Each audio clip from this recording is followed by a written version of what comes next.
आज का सवाल, क्रायसूला को कब फ्लावरिंग शुरू होती है। अस्सलाम वालेकुम मेरे दोस्तों, सजनों और बेलियों। मैं हूँ इजहार अहमद और वेलकम करता हूँ आपको किचन गार्डनिंग चैनल पर।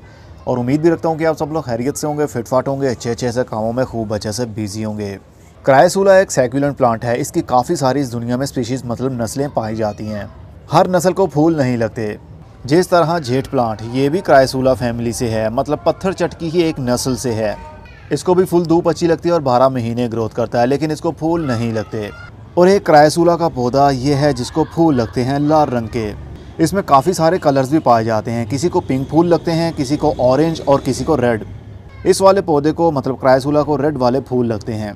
क्रायसूला कोई सा भी पौधा हो, सभी की ग्रोथ एक जैसी होगी, सभी की लाइट रिक्वायरमेंट भी एक जैसी ही होती है। और एक क्रायसूला आता है वेरीगेटेड।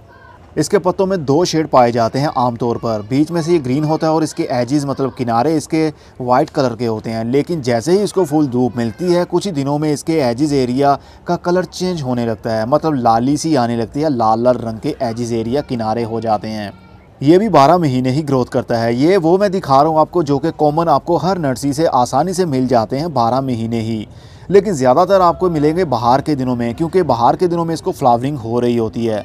तो जब किसी पौधे को फ्लावरिंग हो रही हो तो उसको बेचने में काफ़ी आसानी रहती है और ख़रीदने वाला भी काफ़ी खुशी से वो ख़रीद लेता है, चाहे पूरी ज़िंदगी उसके बाद उसको फूल लगें या ना लगें। लेकिन जब फूल लगे होते हैं तो ग्राहक किसी को देखकर इम्प्रेस होता है और वो चीज़ ख़रीद लेता है। तो जनवरी के एंड से फरवरी के महीने में आपको ये नर्सरी से आसानी से मिल जाते हैं। क्रायसूला की काफ़ी सारी स्पीशीज़ पाई जाती हैं। ये भी एक वैरायटी है क्रायसूला की ही। इसको भी लाल रंग के फूल लगते हैं गुच्छों की सूरत में, लेकिन साल में सिर्फ़ और सिर्फ एक मरतबा ही लगते हैं, वो भी बाहर के दिनों में।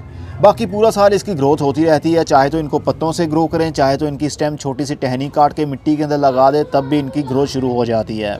तो आपके पास जौन सा भी क्रायसूला पड़ा हुआ है उसको लीजिए और फुल धूप में रख दें, ताकि उसकी ग्रोथ भी अच्छी हो सके और टाइम आने पर उसको अच्छे से फ्लावरिंग हो।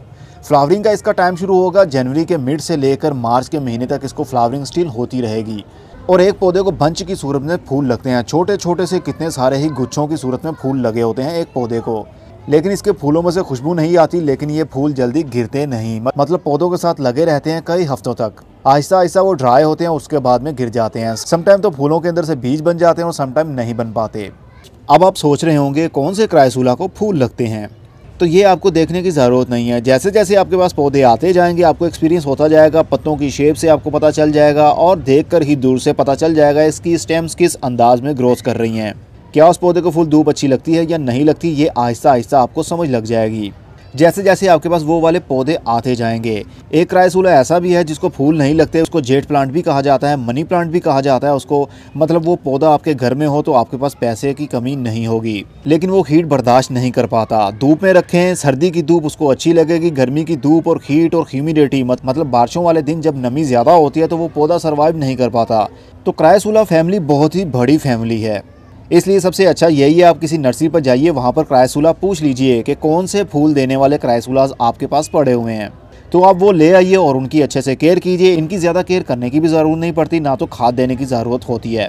बस इनको फुल धूप में रख दें या शेडी एरिया में रख दें, पूरा साल इनकी ग्रोथ होती रहेगी। लेकिन दिसंबर के एंड में या दिसंबर के शुरू में ही इसको फुल धूप में रख दें और फरवरी तक इसको अच्छे से फूल लगना शुरू हो जाएंगे, जो कि मार्च के महीने तक या मार्च के मिड तक इसको फूल इसी तरह लगते रहेंगे। होपफुली आपको आपके सवाल का जवाब मिल चुका होगा। अब मैं चलता हूँ। खुदा हाफिज़, good bye, see you and tata. और अपना बहुत सा ख्याल रखिएगा।